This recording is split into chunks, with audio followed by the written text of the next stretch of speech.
Hello বন্ধুরা, তোমরা কেমন আছো? আশা করি তোমরা খুব ভালো আছো। আমি সায়ন বিশ্বাস তোমাদের জন্য নিয়ে এসেছি একটা নতুন ভিডিও তোমাদের চ্যানেল সিম্পল নলেজে। তো আজকে আমি অনেকদিন পরে একটা ভিডিও নিয়ে আসলাম। তো তোমরা থাম্বনেল থেকে বুঝতে পেরেছো। তো গতকাল 1 July 2026 RRB group D CEN08 2024 সিবিটির রেজাল্ট দিয়েছে। তো সবার একটা বেশ আশঙ্কা ছিল কাট অফ নিয়ে কী হতে চলেছে। তো ইস্টার্ন রেলওয়ে কলকাতাতে সবচেয়ে হাইয়েস্ট কাট অফ গেছে। তো আমি ইস্টার্ন রেলওয়ে থেকে ফর্ম ফিল আপ করেছিলাম। তো সবাই দেখে হচ্ছে অনেকে যে আমি শর্টসে আমার আনসার কি আমার স্কোর কার্ডের স্ক্রিনশট দিয়ে রেখেছি আর মেরিট লিস্টের নাম আমি দিয়ে রেখেছি আমার।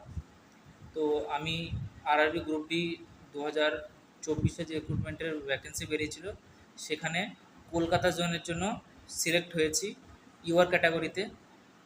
তো আমার কত নাম্বার হয়েছে সেটা তোমরা অনেকে শর্টসে দেখেছো, তাও আমি আরেকবার বলে দিচ্ছি।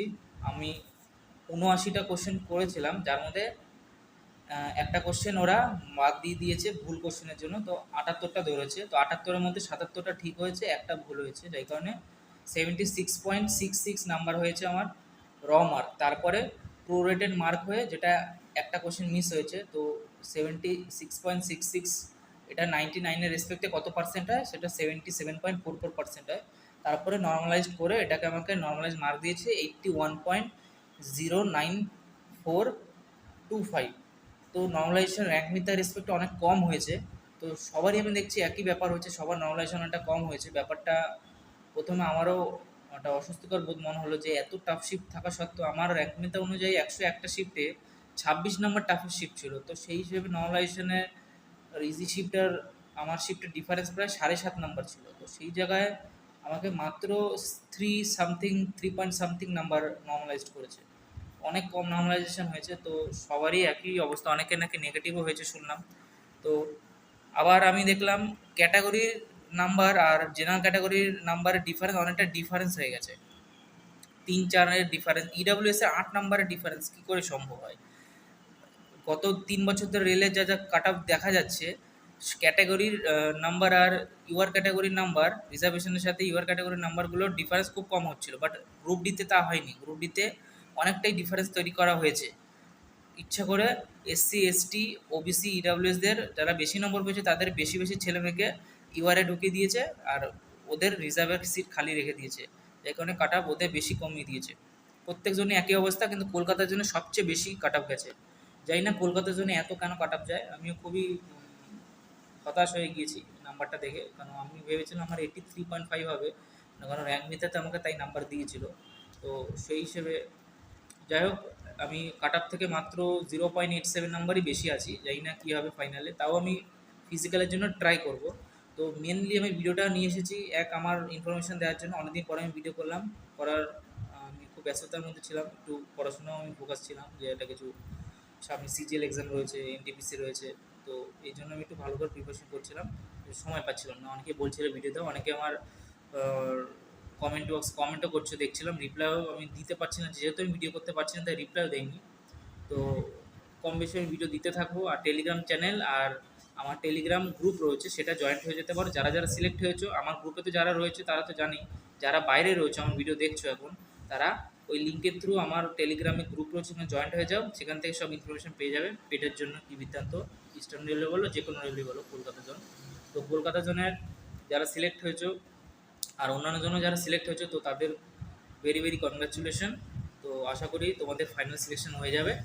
তো মোটামুটি যেই জন্য ভিডিওটা বানানো, অনেকে বলছিল 4-5 করে নাম্বার ইনক্রিজ করবে, তো এটা আমি বলছি করবে না। কারণ আগের বছরে 4-5 করে ইনক্রিজ হয়েছে, 6ও ইনক্রিজ হয়েছে, কারণ আগের বছর সিটও বেশি ছিল। এবার দেখো আমি একটা যুক্তি দিয়ে বলছি, সাপোজ কলকাতার জন্য আগের বছর প্রায় 10,800 সামথিং সিট ছিল, ওখান থেকে 3 গুণ মতো ছেলেমেয়ে ডেকেছে, ওই মোটামুটি কিছু সিট বাদ দিয়ে 3 গুণ ডাকলে ওই 27,000 প্লাস মতো ছেলেমেয়ে ডেকেছিল, ক্যান্ডিডেট ডেকেছিল। এবার ওই ক্যান্ডিডেটদের মধ্যে আমি যদি ধরেও নিই সবাই মাঠে গেছে, তাহলে চাকরি তো দেবে প্রায় এই 10,000 মতো। তাহলে 10,000 চাকরি দেবে যাদের, এবার তাদের যদি 10,000 তোমার 27,000 থেকে 10,000 তুমি বাদ দাও, আমি 9,000 বাদ দিলাম, 9,000 বাদ দাও, তাহলে তোমার কত থাকে 18,000। তাহলে 18,000 ছেলেমেয়েকে মেরিট লিস্ট থেকে বাদ দেওয়ানোর জন্য 5 থেকে 6 নাম্বার ইনক্রিজ তো করাতেই হবে। এইবার কলকাতা জোনে তুমি দেখো মাত্র 2,931 জন মেরিট লিস্টে এসেছে পিএটির জন্য, যার মধ্যে আমারও নাম আছে ইউআর ক্যাটাগরিতে। এবার 1817 সিটের মধ্যে অলরেডি এক্স সার্ভিসম্যান আর সিএ যারা অ্যাপ্রেন্টিসশিপ রয়েছে তাদের আউট করে দিয়েছে, মানে তাদের রিজার্ভ রেখেছে। আগের বার সিসিএ আর এক্স সার্ভিসম্যানদেরও মেরিট লিস্ট মানে পিটের জন্য 3 টাইম ডাকা হয়েছিল, এবার তা করা হয়নি। এবার যা ভ্যাকেন্সি আছে প্রত্যেক ক্যাটাগরি ওয়াইজ তোমরা 54% করে তার 3 টাইম করলে তোমাদের নাম্বার অফ ক্যাটাগরি কতজন ছেলেমেয়েকে পিটির জন্য দেখেছে সেটা তোমরা জেনে নিতে পারবে।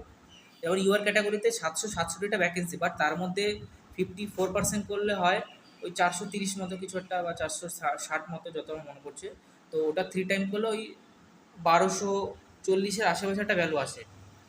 তো 1240 জন ইউআর ক্যাটাগরিকে পাস করানো হয়েছে, যার মধ্যে আমি একজন। আমি কাট অফ থেকে প্রায় 1 নম্বরের মতো বা 0.87 থেকে বেশি আছি, তার মানে আমার মোটামুটি 1100-র আশেপাশে র্যাঙ্ক আছে অল কলকাতার জন্য, জেনারেল র্যাঙ্ক মানে সব ক্যাটাগরি মিলিয়ে। আর যদি ইউআর র্যাঙ্ক বলি, ইউআর ক্যাটাগরি বাদ দিলে ইউআর ক্যাটাগরিতে সম্ভবত 400-500 র্যাঙ্ক আসবে আমার। কিন্তু রেলওয়েতে তো ওভারঅল র্যাঙ্ক দেখে, ইউআরে ওভাবে আলাদা করে তো এটা কোনো ক্যাটাগরি নয়। রিজার্ভেশন যারা রয়েছে তাদের মধ্যে যারা বেশি নম্বর পেয়েছে তাদেরকে ইউআরে ঢুকিয়ে দিয়েছে। তো মোটামুটি আমার 1100-র আশেপাশে র্যাঙ্ক আছে, 1000 থেকে 1100-র মধ্যে, এটা আমি বুঝতে পেরেছি। তো এবার ওখানে দেখো আগের বছরে কলকাতার জন্য 18,000 ছেলেমেয়েকে ফেল করানোর জন্য, ফাইনাল মেরিট থেকে বাদ দেওয়ার জন্য প্রায় 5 থেকে 6 নাম্বার ইনক্রিজ করা হয়েছে। তো এইবার আমি যদি ধরেও নিই যে 2931 জন ছেলেমেয়ে যাবে না পরের বিষয়, আমি পরে আসছি কেন যাবে না বা কী হয়েছে। তো 2931 জন ছেলেমেয়ে যদি যায়, এবার আমি যদি জেনারেল ক্যাটাগরির কথাই ধরি, 1240-এর মতো ছেলেমেয়ে ডেকেছে জেনারেল ক্যাটাগরিতে। সবাই যদি যায় বা চাকরি পাবে কয়জন, 430-50 এরকম কিছু একটা মনে ভ্যালু ছিল, আমি ক্যালকুলেশন করেছিলাম। 54% অফ ভ্যাকেন্সি 767। তো ওর ধরো আমি রাউন্ড ফিগারে 400 ধরলাম, তাহলে 480 ধরলাম, তো 440 মতো ধরলাম। তো 1240 থেকে 440 বাদ দাও 800, তাহলে 800 ক্যান্ডিডেটকে আমাকে বাদ দেওয়ানোর জন্য কত নম্বর ইনক্রিজ করাতে হবে? আগের বার 5.5 ইনক্রিজ করেছিল, তার 5.5 ওই 18,000 15,000 মতো ইনক্রিজ ছেলেমেয়ে বাদ দেওয়ানোর জন্য করা হয়েছিল। তার মাত্র 800 ছেলেমেয়ের জন্য, 700-800 ছেলেমেয়ের জন্য এত তো ছেলেমেয়ে উপস্থিত থাকবে না, তাও আমি ধরে নিচ্ছি সবাই যাবে। তাহলে এত মাত্র এই কটা ছেলেমেয়ে ইনক্রিজ করানোর জন্য কত নম্বর আর ইনক্রিজ হতে পারে? আমি একটা সাধারণ অঙ্ক দিয়ে বোঝালাম। আমি এরপরে ডিটেলে আমি অ্যানালাইসিস করে আমাদের ভিডিও আমি ডেটা কালেক্ট করছি, কম্পেয়ার করে আমি ডিটেল ভিডিও আনবো যে কত ইনক্রিজ করব, কত থাকলে সেফ হবে। কারণ আমার নম্বরও অল্প, খুব বেশি ইনক্রিজ যে কাট অফ থেকে আছে যে তা নয়। এবার যেহেতু আমিও মেরিট লিস্টে বেরিয়ে গেছি, তো আমি নিজের জন্য তো করবো, প্লাস তোমাদের জন্য করছি। ডিটেলে আমি আনবো, ডাটা একদম অথেন্টিক হবে, কারণ এখানে আমার লাইফেরও ব্যাপার আছে। তো আমি অবশ্যই নিজের লাইফে ক্ষতি করবো না কোনো। ডিটেলে আমি অ্যানালিসিস করে এক্সাক্ট ডাটা দেবো যে কত নাম্বার হলে সেফ হবে ক্যাটাগরি ওয়াইজ। তো এই হচ্ছে বিষয়। তো আশা করি আমার অঙ্কটা বুঝতে পেরেছো আমি কেন বলছি বেশি নাম্বার ইনক্রিজ করবে না, 0.5 0.6 বেশি করবে না, বিশেষত জেনারেল ক্যাটাগরিতে। এসসি এসটি ওবিসি ওদের ক্ষেত্রে একটু বেশি হলো, 1-1.5 হতে পারে, তো জেনারেল ক্যাটাগরিতে 0.5 0.6 বেশি ইনক্রিজ করবে না, এটা আমার ধারণা। আমি লজিক দিয়ে দিয়েছি, বুদ্ধিমানদের ইশারায় যথেষ্ট। অঙ্কটা বুঝে নিও, পরের ভিডিওতে আমি ডিটেলে অ্যানালিসিস করে বলবো। আর কোন টপিকের জন্য ভিডিও দরকার কমেন্ট বক্সে এসে জানাও, কে কত নম্বর পেয়েছো, কোন জোন ক্যাটাগরি কী সব বলো, নর্মালাইজেশন কত হয়েছে এগুলো বলো। আর তো যারা সিলেক্ট হয়েছে তাদেরকে অসংখ্য ভেরি ভেরি কংগ্রাচুলেশন। তো আশা করি তাদের পরবর্তীকালে ফাইনাল সিলেকশন হয়ে যায়। ভগবানের কাছে এটাই প্রার্থনা, সবাই ভালো থাকো, সুস্থ থাকো, আর অবশ্যই ফাইনাল মেরিটে একটা জায়গা করে নিতে পারো। তো দেখি, আমিও আমার মতো চেষ্টা করতে থাকছি। গ্রুপ ডিতে যদি হয় তো ভালো, আমার ফাইনাল মেরিট থেকে যদি বাদও হয়ে যায় অন্য কিছুর জন্য চেষ্টা করব। সিজিএল সামনে আছে, আর আমি এনটিপিসি আন্ডার গ্র্যাজুয়েটের সিবিটি 2 হবে, আশা করি যা মেরিট নাম্বার আছে হয়ে যাবে সিবিটি 2-তে। ক্লার্কের পোস্টগুলো অ্যাটলিস্ট হয়ে যেতে পারে। গ্র্যাজুয়েট লেভেলে আমি অল্প কিছু নম্বরের জন্য মেরিট লিস্ট থেকে আউট হয়ে গেছে সিবিটি 1-এ। যাই হোক, তো এইটুকুনি বলার ছিল। আশা করি ভিডিওটি খুব ভালো লেগেছে। যারা চ্যানেলে নতুন আছো চ্যানেলটিকে সাবস্ক্রাইব করে দিও, পাশে থাকা বেল আইকনটিকে প্রেস করে রেখো যাতে সবার আগে ভিডিওর আপডেট তোমাদের কাছে চলে আসে। অবশ্যই ভিডিওটিকে একটা লাইক করে দিও, এবং আমার গ্রুপ টেলিগ্রামের লিঙ্ক দেওয়া আছে চ্যানেলেরও, প্লাস গ্রুপে তোমরা চ্যাট অ্যাভেলেবেল রয়েছে, কমেন্ট মেসেজ করতে পারো। আমি একটা সেপারেট পেটের জন্য গ্রুপ বানিয়ে দিয়েছি, রেলওয়েতে যারা সিলেক্ট হয়েছো সেই গ্রুপে জয়েন্ট হয়ে যাও। প্রথম যে গ্রুপটা আমি লিঙ্কে দেবো সেই গ্রুপ থেকে জয়েন্ট হয়ে যাও, সেই গ্রুপ থেকে আমি আলাদা একটা গ্রুপে জয়েন করিয়ে নেবো। আর টেলিগ্রাম চ্যানেল আমার রয়েছে সিম্পল নলেজই নাম, তো সবাই ওতে জয়েন্ট হয়ে যায়, সব আপডেট পেয়ে যাবে। সব জনে কাটা পিডিএফ সব দেওয়া আছে, যারা যারা দেখতে পারেন দেখে আছে, স্কোর কার্ড লিঙ্ক সব দেওয়া আছে। তো আজকের জন্য ভিডিওটা এতটুকুই রাখলাম, আশা করি ভিডিওটি খুব ভালো লেগেছে। তো দেখা হবে আবার পরের ভিডিওতে। জয় হিন্দ, বন্দে মাতরম।